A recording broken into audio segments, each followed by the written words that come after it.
Boa tarde, internautas de todo o Brasil.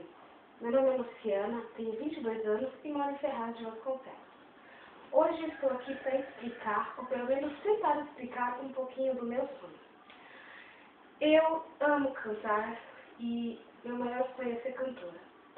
Só que infelizmente eu sofro com um defeitinho chamado timidez. E às vezes a timidez me impede de conseguir expor o meu talento. Hoje estou em meu quarto sozinha e, como vocês puderam perceber, sem acompanhamento.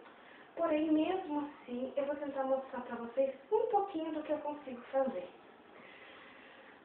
Vamos lá.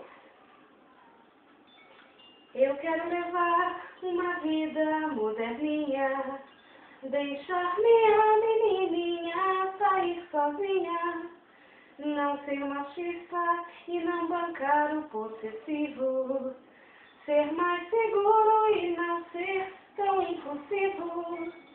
Mas eu me mordo de ciúme, mas eu me mordo de ciúme.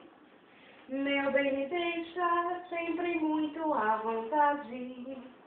Ela me diz que é muito bom ter liberdade, que não há mal nenhum em ter outra amizade, e que brigar por isso é muita crueldade.